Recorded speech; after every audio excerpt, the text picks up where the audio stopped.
listening to Darling Shine, a podcast by Ellidy and myself, Chloe Fisher. Join us as we blindly navigate and unpack the raw and often unspoken experiences of womanhood, grief, friendship, and everything in between. Darling Shine is your survival kit to the unexpected shit life throws at you. This episode of Darling Shine is proudly brought to you by White Fox Boutique. White Fox Boutique has everything you need from loungewear for a cozy afternoon watching Netflix, activewear for Sunday brunch, and even cute outfits for a night out with the girls. White Fox also stocks their exclusive labels White Fox Swim and White Fox Active. If you feel like treating yourself to some new fits, be sure to use code SHINE15 to get 15% off your order. All right. I just can't believe where we are with the podcast. Like Britt was just saying before, if I had have known we were going to get this many listeners, I would not have signed up for this shit. And I was like, I literally had no idea this was possible. And I mean, up until like a few weeks ago, I was like, how am I going to get out of this? Like, how the fuck are you going to keep going? I was actually thinking about that the other day. I was like, do you reckon we're going to fully run out of stuff to talk about? And like, I never thought as well we'd get like brands approach us and want to sponsor episodes too. I never thought this would potentially become a job. I just can't even. It's crazy. And I think as well, to have the sponsors to have come on board so early in the piece, we're all just like, holy dooly, okay, well now we're navigating a new thing that we both have never done before, but we hope that you guys have enjoyed it so far. We're absolutely winging it. We very quickly handed that over to Britt because we were like, fuck, dealing with sponsors. I've got literally no idea. Because Elle and I, we pretty much talked about it for a few weeks because we're obviously both going through IVF at the same time, and then Elle was going through all her grieving and still is. And we were like, fuck, we should do a podcast. People kept on saying this to us, and like, oh, maybe. And without really thinking about it, we just jumped in and we're like, well, we need a producer. And Ellidy and I were from the very beginning, we wanted to do this independently, and we didn't want to go through a network. We really wanted to do it, have the control to be able to talk about and do whatever we want on these on the podcast without having someone telling us sort of like giving us limitations. And this one night we're at a friend's birthday.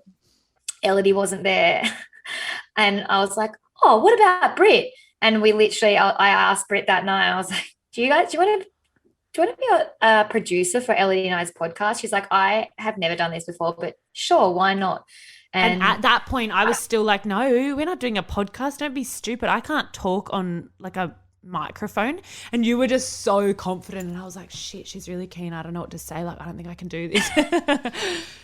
But and here we are. But I feel heaps more comfortable already. Like, what are we, like 8 episodes in?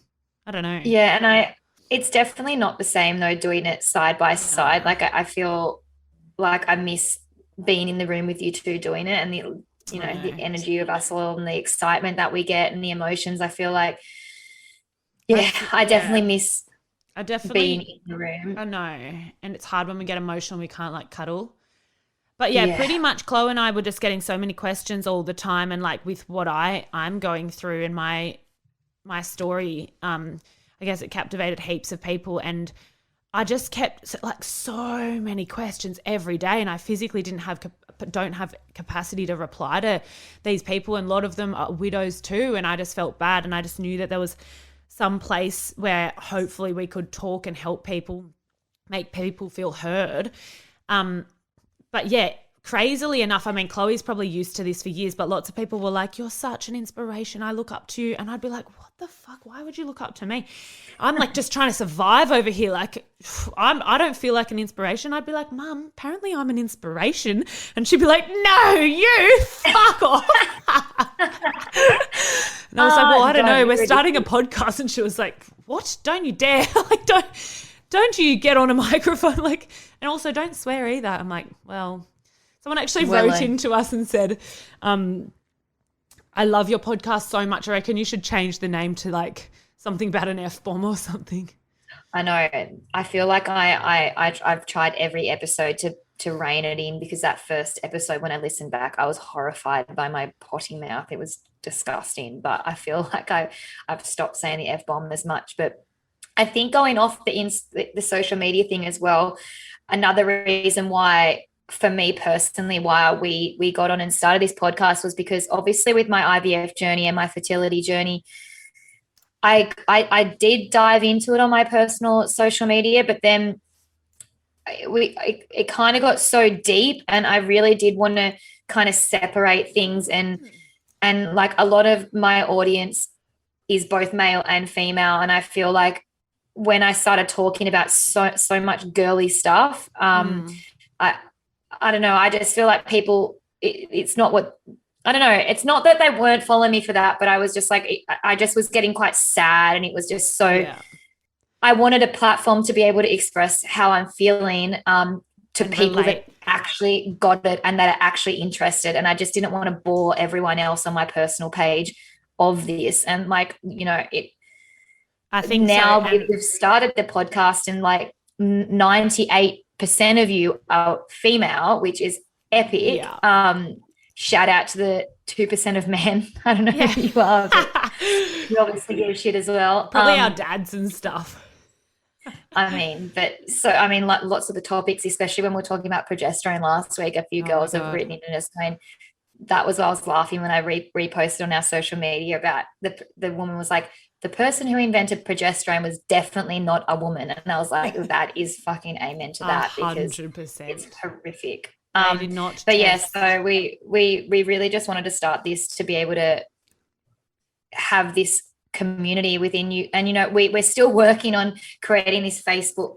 I know we have a Facebook page, but we want to make a Facebook closed group for just women and for our listeners, but that's on our to-do list. So we will do that one day, so we can actually start the conversations with you guys, and you guys can also share like where you're at with things and have a bit of a support network, because we know that a lot of you write into us, and we have so many messages every single day and so much support and so many suggestions and tips and advice, and it is literally impossible for us to get back to everyone. So by starting this community, we really just wanted people to be able to speak about it more freely and feel like you're not alone, because make like a little family on there, a little Facebook family community, a little darling shine family. Cute. So we will do that. And let's also talk about like content creators on Instagram and making money off Instagram. You've obviously kind of done a bit of that for a few years now, Chloe. Oh yeah, spring that one on me. Well, I guess being on the road, I mean, my social media, I never really started my page ever to be, and I hate the word influencer, but an influencer or anything like that. It was purely from Paul and I being on the road. When I met Paul, it was pretty funny. When I met Paul in Bali all those years ago, he had a BlackBerry. I remember. He literally didn't have he had Facebook, so that's how we kind of were in touch. But him on Instagram. Instagram had started, and like it was like all new, it was very fresh, but he didn't even know he didn't have Instagram. He literally had a freaking BlackBerry, which is pretty funny. And so we started his Instagram when we were in Bali when we met. But I guess both of our audience have just organically grown over the years, just through our travels, and people are interested in where we are and like our recommendations for places, and it's kind of just stemmed from that. And I think that I take pride, and Ellidy can probably say the same for herself, is any brands that I work for, I don't take on everything, no way. Like, and I'm not in it for the money or anything like that. When people are just take the jobs. But I'm like, that's not me. Every single client and brand that I work for, I've either worked for years, and I'm really passionate about their product. And, you know, like I've worked with, like I've used the Mamo products for years, and I love their products. And, you know, so that seems like that is a great fit for me because I genuinely use it. Esme, I use their brand as well. This is just skincare wise. But so a lot of the clients that I do work for are repeat clients because I've got this relationship, and they're, I guess, like family. I would never take something that does not fit for me. So it's actually funny. A lot of the girls sometimes, whenever I post about things, quite often Erica actually sent me a little screenshot the other day. She's like, I've been influenced again. And she sent me like a photo of all of her Nat V underwear that she wore. So good. So a lot of our friends definitely joke about that with myself, just go, you've influenced me. They're like, oh, you got me. I'm like, sorry. But yeah, no, everything is 100% genuine that you'll see on my personal page anyway. And obviously on the Darling Shine account too, all our sponsors. Same. And I struggle. I do struggle. Like I struggle with it before I even started to get into it. But brands, like for me personally, brands are like my friends. Like I don't mess around with anyone that doesn't know me, respect my story and what I'm going through. And I find like now I've made friends with like the brands that I work. I mean, I say no to 90% of the shit because sometimes I'd rather just be poor than like sell my soul. But the brands that I have said yes to and have worked with and like say doing like any social media stuff with, I honestly do feel like we've got this ongoing, I kind of know them now and I mean, obviously things are about numbers for them, but I feel like they actually chose me for me kind of, not just like for the statistics as well. And like, I just try and put my own spin on things, I guess. But yeah, I think with like I guess people wanted to follow. Hey, by the way, actually just interrupt, your stories as well crack me up. Paul and I were dying the other night when you were the olive oil. When you're talking about your olive oil, and Paul's like, oh my God, is she saying olive oil or olive oil? And we were trying to FaceTime you and you weren't answering, but we're pissing ourselves. And also, when you put the cream on your belly and then you held your hand to the camera, I was like, nah, stick a fork in me, I'm done. You literally I was dying at that. Oh my God. I was like, should I redo this? Because I just fucking put my hand up to the camera. What a dumbass, accidentally. Oh my God. But so many people messaged me and was like, oh my God, not me leaning in to sniff the hand. I did. I literally put the phone to my nose to sniff. Oh my God. That's so fucking funny. I'm pretty sure most people would have done that as well. And we know that obviously we can't smell shit, but we were just like, we're on the journey with you. Far out. That shit smells so good though. It's honestly not a joke. Because I'd been coming over to Chloe's and every time I come over, I'm like, this stuff smells so good. Let's put it on me. So I knew that I loved that stuff already, but I stick to my, like, olive oil is my day dot. But yeah, that stuff smells amazing. So like going out and smell like Chump Dad's like, wow, what's that delicious like smell? I'm like, yeah. Bang and bod. But girls, yeah, get amongst it.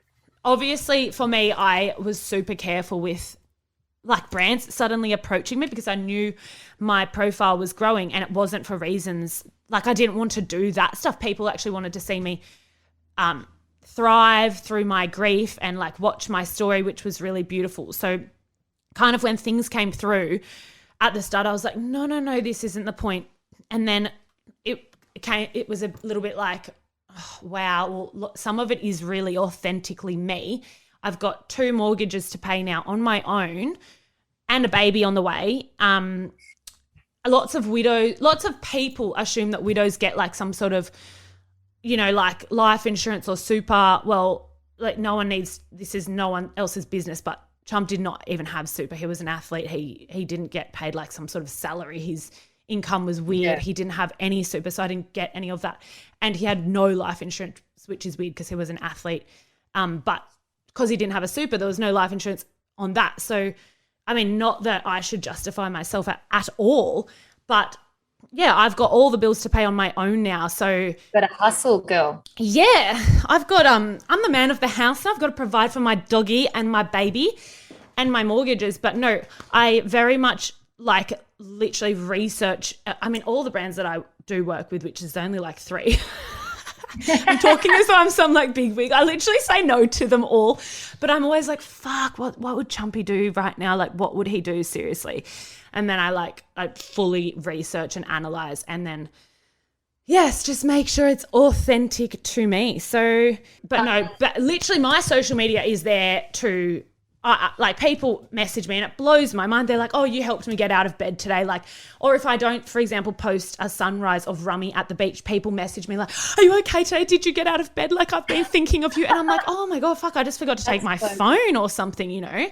Like it's wild how like people just love the consistency of like just the daily routine. So yeah, my Instagram and social media for me is personally way more about just being a positive influence on people and just being really real. And what a journey though for people to be on with you. I mean, everyone is so into it. I mean, it actually blows my mind that people think I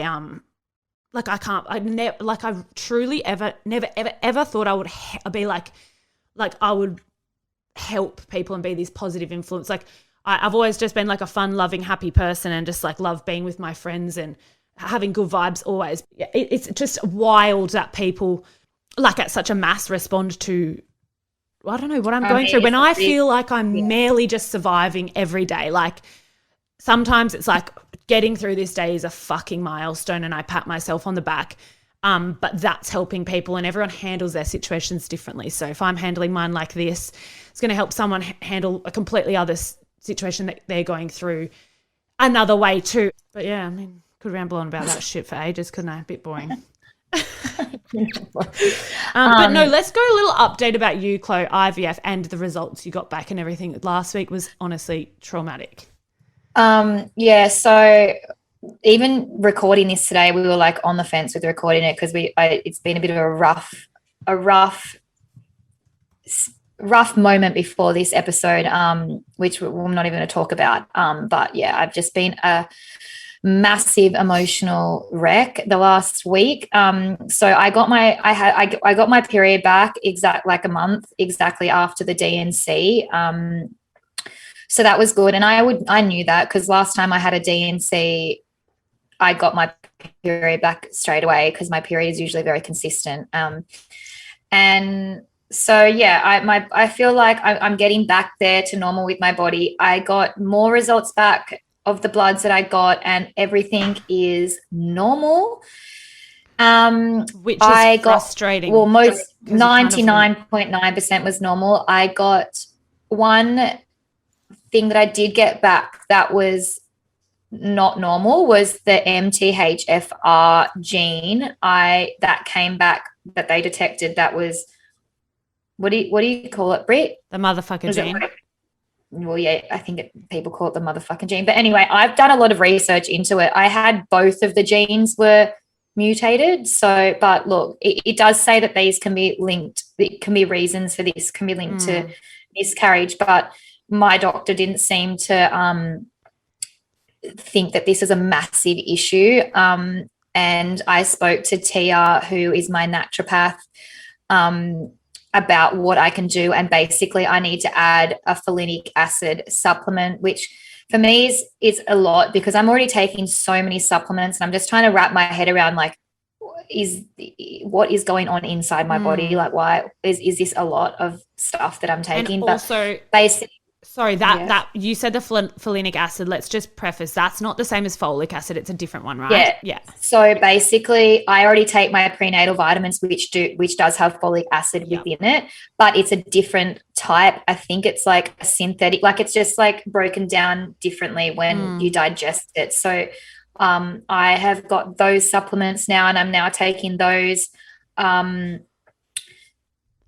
also I ended up buying that DHEA from the Whole Foods this week.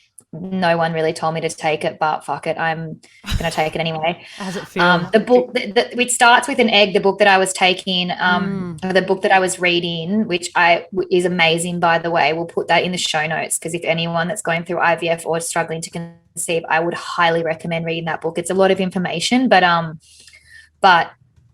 it's all like it's all different like stages of trying to conceive, whether you're doing IVF, whether you're doing IUI, whether you've had recurrent miscarriages. There's just all these different supplements and all these different things, and the information around it, what you can do. And DHEA was a big part of that. And I wasn't taking it. So I thought, fuck it, might as well.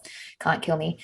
Might as well add another pill onto the list. There's already like 400. It's so hectic because I'm so bad at taking tablets, so it takes me so long in the morning to get them down, but I'm getting better at it. And then I'm going to try and get this out without crying. So I got the results back from the biopsy that they took from the baby that they took out recently, and we were basically waiting for these results to see if there was any chromosome abnormalities, and sure enough there wasn't. And so that's epic. It's $1,500 later. It's annoying because when you get these test results back, like although you want to be normal and healthy, it's frustrating when you're having all these issues and you're getting all these tests back which are saying everything's normal, and it's like, no, we want to get to the root of the problem. What's the fucking problem? That you're spending thousands and thousands of dollars on, and then they're coming back and they're just like, oh yeah, it's nothing. But I guess once I got those results back, the doctors were like, we can find out the gene of the baby. We know the gender of the baby. If you want to find out, you can find out. And at this point I was like home alone, and Paul was out, I think, with the boys playing golf, and I was like, well, fuck, of course I'm going to find out what the gender of the baby is. Like why not? Like I didn't get to find out the last miscarriage, but so it was a little baby boy. Little bubba fish. Yeah.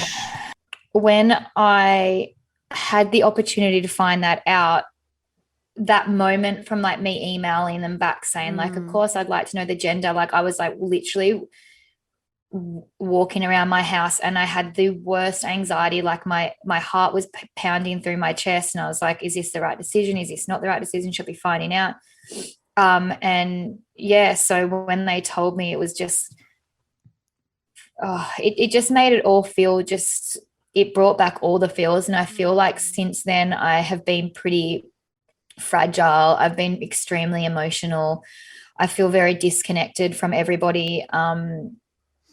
It's really hard because Paul, like he's extremely supportive, and like we have the best relationship in the world, and I love him. We love each other so much, but it's, again, going off even last week's episode, it's really hard for people to understand how someone going through IVF is really feeling, or like really, it is really hard for people to support people that are going through it unless they've been through it and they know, because it hurts. Like it really, really, really hurts really deep. And I'm not going to say that I'm good, because I'm not good at all. And I think it's really hard for, like, I literally just have been crying to Ellidy for the last like hour on the phone before this, and I've just like built up the strength to do this episode. And it's hard to not have Elle there and like to be able to cuddle each other, and like I'm sitting in this room recording this, and just that having that touch and that emotion and that, like just having you there, I miss that a lot. It's not the same, because I just don't feel like boys they just don't understand. No.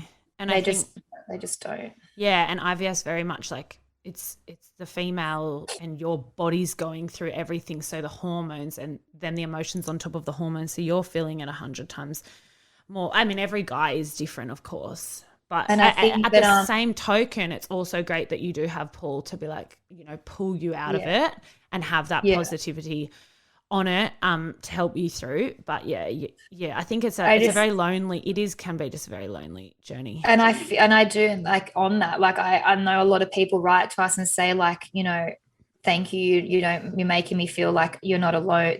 You guys aren't alone, and like we're trying to be supportive. But no, it's an extremely lonely place. And I do like talking about it, but sometimes I can't even get the words out. And it's just, I literally, the first person that I told when I found out that he was a little baby boy, I told Ellidy, and Ellidy called me, and we again just like, we just cried, and it's sad. So I don't know. I'm in like a really weird mental state at the moment.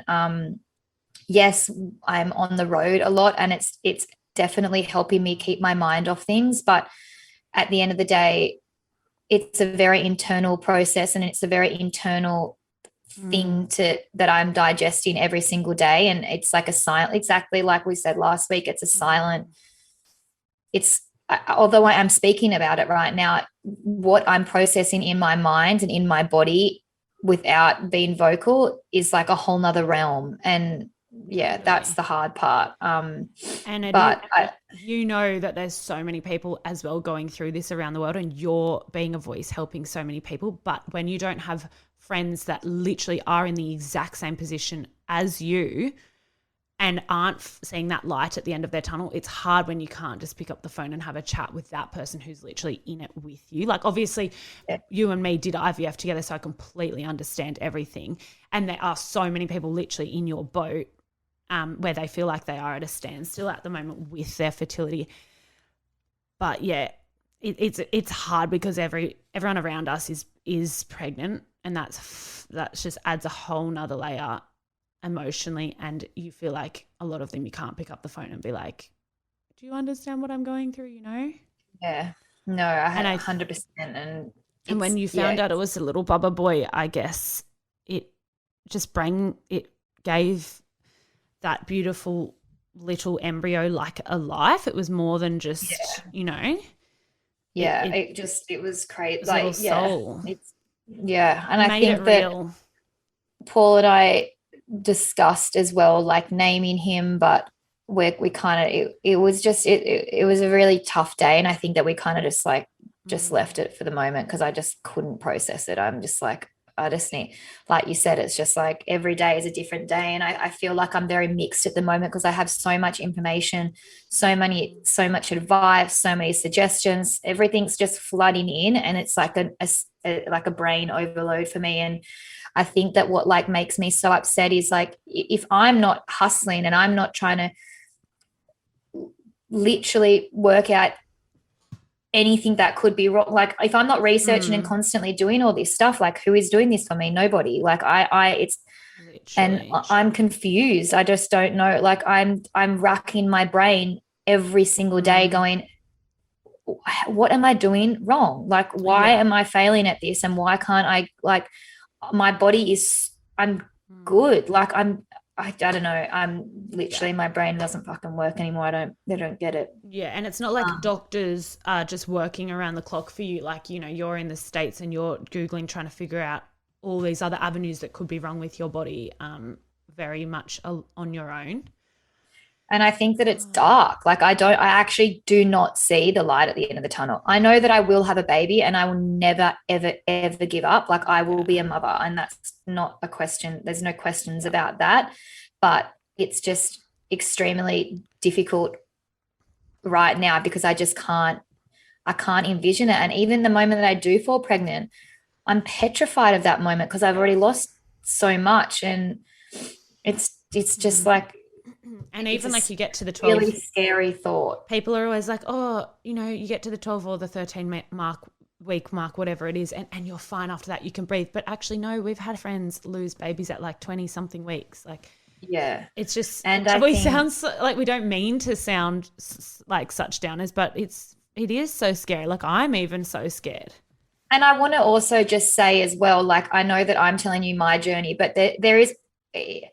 I'm like, it is essentially, it's painting the picture that falling pregnant is so hard, but it isn't. Like for most people, it isn't hard to fall pregnant, and then that's their journey. Like most of our friends have fallen pregnant very easily, whether it's they've tried once or twice, they just have stopped using protection, they've gone off birth control, and it was essentially easy, and it was, they didn't think about it and it just happened. So I'm not trying to scare people off by saying all this crazy stuff that I'm going through. I'm just like, there are people that are going through it as well, but the majority of people do find it easy to fall pregnant. Exactly. But, so if you're a young person listening and maybe you're not in a relationship and you're thinking, oh my God, these chicks are, you know, painting a really bad picture of fertility and will I ever have a baby? you're probably not in our boat. Who knows? I would say get your eggs. This is what me and Chloe always say. We wished we did when we were like 18. We wish we got our AMH tested, which is your egg count. Because if your eggs are low, you might just think about freezing them when you're younger and then using them later on, 10 years later when you get into a relationship and you're ready. So yeah, we don't mean to be freaking anyone out. We're just trying to be open and honest.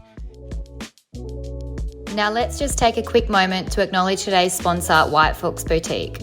They ship express worldwide and they also accept Afterpay, which both Ellidy and I personally love.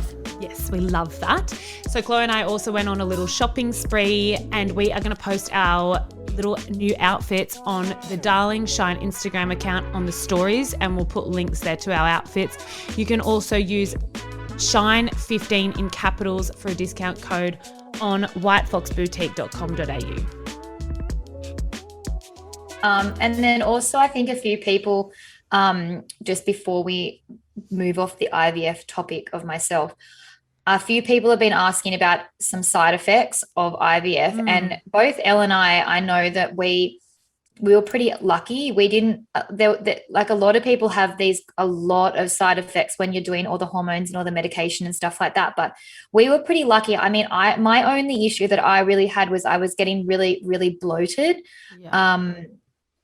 And like to the point where I looked like I was completely pregnant, because when you're stimulating the follicle growth and you're having maybe sometimes, I mean, I wasn't getting very many, but I can't even imagine people that were having 30 or something follicles grown. Yeah. They're like 2 centimeters in size each, and your belly is just like you. But you did have about. I was only having 10 or 12 at this one time that I was really bad, and I was like, whoa, I cannot breathe. I'm so freaking bloated. But as well, all the amount of injections that you were doing you were doing like double what I was doing. And I think just the injections and the scar tissue and the bruising is what bloats you as well, like as well as the follicles. And then also the only other thing which I've spoken about as well, is the hormonal acne. And I would like to let you guys all know that what I did start trying has been working, because my skin has been 100 times better. So it's mainly around my chin area and my mouth area. It's almost like, what's that dermatitis called? Perioral? Is that the one? That one. So basically, so from the recommendations from people on my Instagram, I bought the EFAs, which is like an essential fatty acids tablet, and I think the brand was DMK. So I've been taking those, just another supplement. I'm going to put all these in our stories because it definitely has worked for me. This just what I've been using anyway. Also, it was I think you pronounce it niacinamide, and it's a product from The Ordinary. And it's like a serum. So I've been doing that. That definitely dries out your skin a lot. So I've kind of like alternate days, but that's helped. It's fully cleared it a lot. And then there's this one other moisturizer that I have been using as well. And it's kind of thick. The brand starts with an A, and I will find that and I will post it in my stories. But yeah, it's really, it's for dermatitis and for people that have got like really dry skin. So I've been like smothering that on morning and night. And I definitely, from using those 3 products, can say that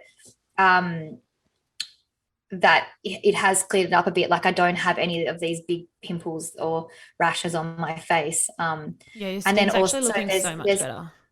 There's also another product by Esme, which I just sort of have been on off using, and it's like a green mint. Yes, the minty green smoothie. An anti-redness, because I feel like my face has been quite red from doing it. Also, I've been using that on off as well. And in addition to that, someone recommended don't wash your face morning and night. And as you know, I'm like addicted to my Mamo products, and I'm like a freak face washer. So I have just been using the cleanser and then the fruit enzyme refiner like alternate days, but only at night. And I don't wash my face with product in the mornings, just water. So that is my acne update. I was going to say a lot of people have been asking us where Ellidy and Chumpy met and their little love story. So I want Elle to go into that story and you can explain to everybody how you guys met and you guys fell in love. Yes. I just realized I thought I told the story in the first episode, but I obviously didn't. So you were actually there that night, Chloe. It was at Laura and Eva, one of our best friends' 21st. So I had actually – I'd honestly recently only just gotten out of another relationship. I remember I was about to call Laura because I was so devo that day. I was like so sad and I was going to be like, I'm so sorry. I know like you're one of my best friends, but I don't feel up to coming, like I'm devo. And I actually wasn't going to come, but then the girls came over and just pulled me out and was like, it's fucking Laura's 21st. You're not missing this. Don't be a little shit. And I was like, yeah, who the fuck am I? I'm getting up. I'm going. Let's get drunk. Theme was 21Z. Yeah, 21Z was the theme. So we were all dressed up in like full onesies. Like some chicks were wearing wetsuits. What were you? Were you wearing like a? I had a few outfits. I did a costume change, I'm pretty sure. Chloe had like costume changes and shit. Who do you think you are? I had like a silver onesie and then I changed into wetsuits. So yeah. I think that was the first and only time I've ever worn pink. So I had a pink onesie thing on. Very cute. But anyway, so Chump, we've got like a whole bunch of friends. So heaps of the guys are friends with Chump through Nate Johnson, who's also a snowboarder. And yeah, he's our good mate. And yeah, all the girls in the guys group is like all intertwined. So Chump was at the party. I was at the party. We were just all having a hell time. And then at one moment, Chump and I were like, he was walking up the stairs and I was walking down the stairs and we just locked eyes. And like, I think we were like, hey, and gave each other a cuddle. We didn't know each other too well, but we knew of each other and we'd met a few times because he was always playing gigs at Tully, our other good mates' parties.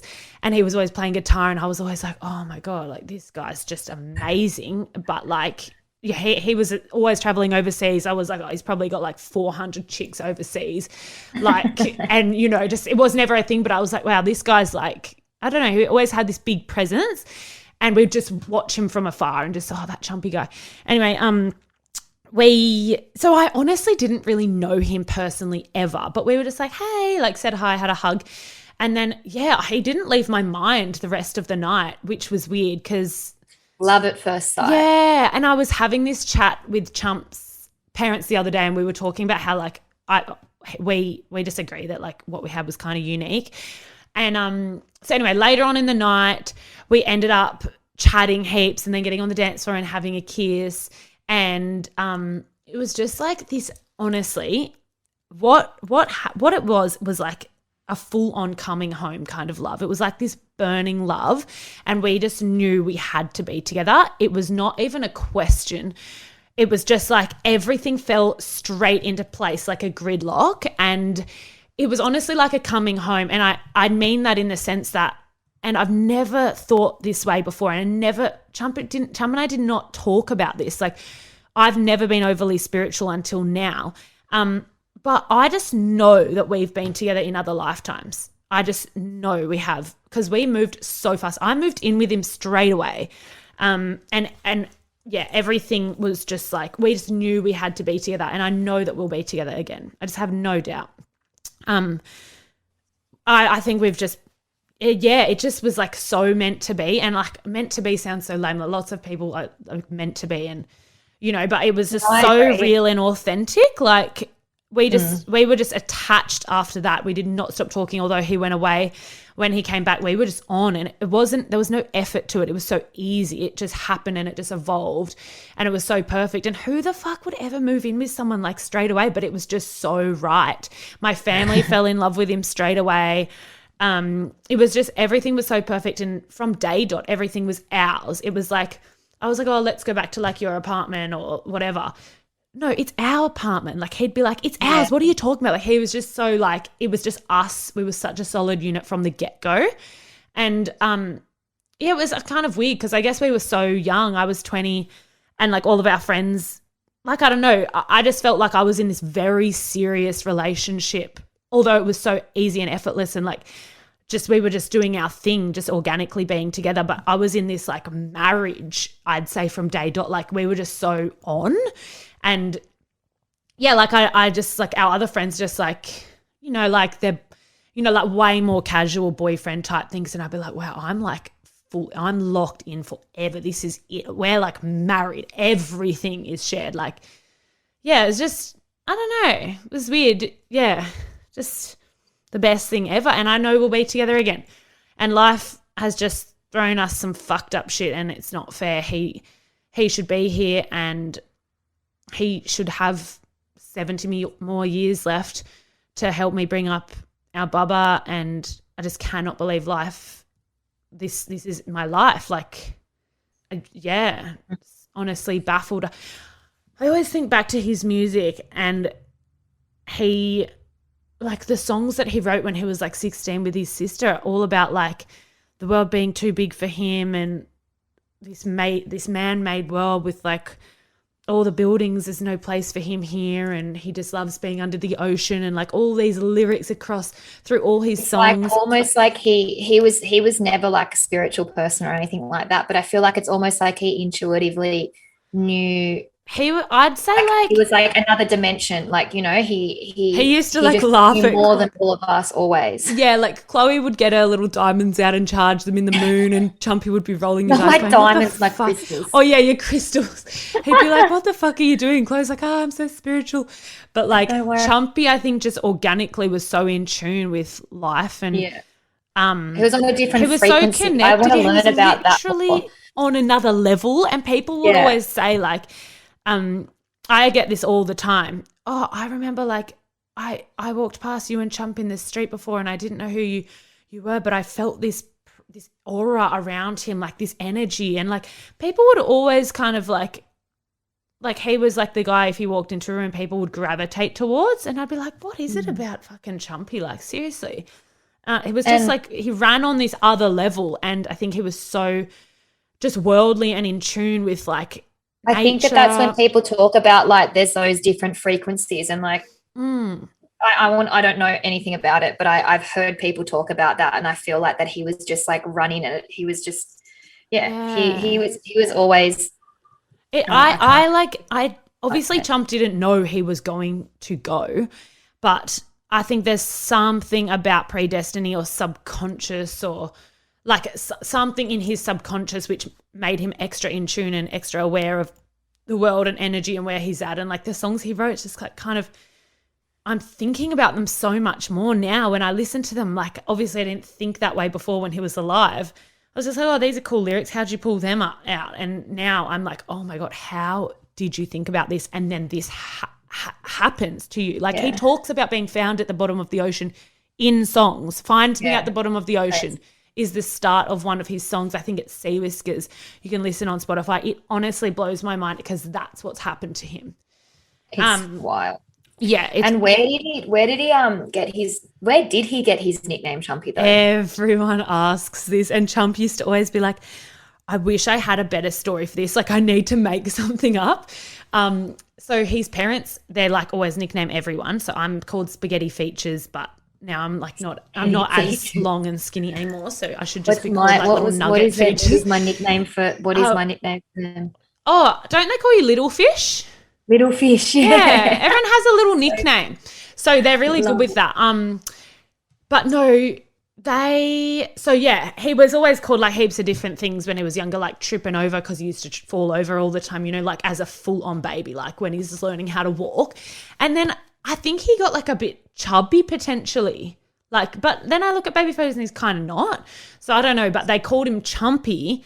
And when you think about that word, it is so random. But now that he's just been Chumpy forever, it just seems so normal to me because it just stuck. Everyone called him Chumpy. And then he went through his snowboard career, and it was just every single person knew him as Chumpy. And we would go to the banks, you know, to do like mortgages and, you know, serious things like having meetings, and it wouldn't be, hey, Alex, it would be, hey, Chumpy. That's like so wild that stuck so hardcore. Literally. And because when we first got together, although I knew him as Chumpy, I was like, well, all of his mates call him Chumpy, so I'm going to call him Alex. And he literally just doesn't answer. Like it's Chumpy. And yeah, I remember going to Eden and like with one of the first few times I'd met his parents, I was like, what's with like Alex? Like, because they call him Chumpy too. And they'd literally scratch their heads and be like, why the fuck did we call him Alex? It's such a, like so random. They'd be like, it's Chumpy. Like even if they hear Alex, they're like, who's that? I love that. But yeah, just definitely stuck that name. So actually we did get a few questions because obviously you and me, Chlo, are both been in quite long-term relationships now. Heaps of people have asked us for tips and what do we think makes a long-term relationship work? It's actually funny because Paul and I, we've obviously, when I first met him, I had a full-time job in an office. So we actually did long distance for the first 12 months, I'd like to say. I think that the longest we were apart was like 3 or 4 months at a time. I don't think relationships are always meant to be easy. Like lots of people will say the hardest thing you do is have like a long-term marriage and like a life with one person because you do have to work at it. But from my experience, I think I just got like I think you and me both just got lucky. I think mine was very easy. I'm pretty chill though. I honestly think there's nothing more attractive than someone doing their thing. Like I am so stoked to see Chump go overseas, snowboard and do his thing, party over there, go for it, celebrate your wins. I'm absolutely frothing. I'm not lying at all. There's not one part of me that would ever sit back at home and be like, oh my God, he's out with the boys. I wonder what time he's getting home. Oh my God. Like this just doesn't even go through my head. Like jealousy, you just cannot, if there's any sort of jealousy in the relationship at all, I feel like. And trust your gut because I have been in a relationship. Yes, and person. I had feelings like that before. So it's not actually just me. I'd had feelings like that with an ex before. So you just know when it's right. You have those gut feelings. So you need to trust those. And don't get me wrong, I feel like as well, like Paul and I, we definitely don't have the perfect relationship. We for sure argue. Like there are things that we actually recently, we've got this like, whenever we get in an argument, we have this like word that I don't even know where it came from, but it's Zing Zing. So like if he like pissing me off, I'm like Zing Zing Zing Zing. Zing off. Zing off. And we literally just piss ourselves laughing. Like you actually can't be angry. Like we can't be angry at each other because I'm so as pissed off as I am, like as pissed off as I am, if he comes up to me and goes Zing Zing in my face, I'm like, it's fine. Can't stay angry. I don't know. Have an angry word. I know. I just think you just got to be open and honest and never be passive aggressive. If you've got something on your mind, just fucking blurt it out. I love being abrupt. I love just saying, hey, this is the fucking problem. Take 5 seconds, then get over it completely. Like I don't want anyone. I hate it when people feel, and I'm more so like this than ever before because I think people piss me off. Life's too short. I want to fucking nip it in the butt, bite the bullet, tell that person what's up. But obviously with Chump and me are always like that because we're so close. It's like me and you, Chlo, like you just like, hey, no, that's not going to fly. This is what's happening. And then you chat about it and you get over it in literally a minute. No one's dwelling on anything. Not everyone knows where they stand. Like nothing's weird. So I'd say communication is massive. Do your own thing. Like, I mean, it's hard to say. Self-sufficiency. I think that's like what you were saying as well. Like self-sufficiency is massive because you have to do your own life. Like you can't like, although we do stuff and like you and Chumpy, but both of our relationships, we are constantly doing stuff together. I think it's also important that like you live your own life. Like you do you, I do me, and we just just create your own life. Don't wait for someone to come along and then your life suddenly begins. They don't want you. That's unattractive. You want someone who's, you know, got kind of their own little thing going or just confident in themselves. Like it sounds so lame. Like just be confident being you before you give yourself to someone else. And don't be a clinger. There's nothing worse than a clinger. Yeah. I mean, that's easier said than done because some people naturally are just, you know, a bit more, they need to cling on. Stage 5. But I mean, just don't, like, no one wants a stage 5. Like, trust me, when you're playing, I mean, guys love playing hard to get and shit. If you're being a clinger, the guy's not going to want you. Back off and pretend you're not interested and maybe they'll want you. I can't even believe I'm giving dating advice. I literally 101. I literally know nothing about dating because I've actually never dated. I literally haven't dated. Like, do you know what I mean? Like Tinder, like let's date and go through like dudes after dudes after dudes. that just, I skipped all of that and went straight to the big guns. That's so fun. So I can't even believe I'm giving advice. But speaking of Fisher and Paul, we thought that to wrap up this season, so on episode 12, we will be wrapping up this season and we'll be having a few weeks break while we prepare for season 2. But we thought a nice way to wrap that season up, we're going to get Paul on and we're going to quiz him. He doesn't want to come on, but he's going to come on and we're going to sit here. We're going to have a chat. We're going to talk about all things him and we're going to ask him. We're going to he doesn't know yet. He doesn't know yet, but we're going to ask him an IVF quiz and see how much he knows. He knows fuck all about IVF and the female body, so we're going to quiz him on it. I hope he doesn't listen to this episode, otherwise he's going to Don't worry, I had a thing with him the other night when I said, so how many of my episodes have actually you listened to? He's just like, well, 1 or 2. And I'm like, well, do your fucking homework, babe. This is my thing. I go to all your shows. So it's not you've got no excuses because I watch you on planes. You have your headphones on. You're listening to shit. So it's time to fill yourself in and start listening to our episodes because look, we're giving him the heads up now and he's not going to listen to this. So that is hopefully funny. If anyone has any specific questions that they want us to ask Paul as well, the best way to send us the Paul related questions would be probably to email us because we'll be able to compile them easier that way. So email us at hello@darlingshine.com and we will make sure to drill him on some of those. He's going to love this episode. I just know it. He's so funny. He should be scared, very scared. Well, he's very scared because he's never done a podcast before and he was not wanting to do it. But I said, you know what? I support you, babe. You support me. This is his debut. I feel honoured. But no, there's a few episodes before that. So next week we're going to be getting into some woo-woo things. We're going to be talking about signs and spirituality and, experiences that have happened to us. So it should be pretty interesting. And before we go, I just wanted to remind you guys, if you like listening to us, we'd love you to go over to Apple Podcasts and rate and review us. We definitely read all your reviews. Some of them are hilarious. We're taking all the advice on, but thank you so much for all the love. We really, really appreciate it. And we're so glad that you love listening to us. So we'll speak to you next week. We love you. Bye, darling. Bye, darling.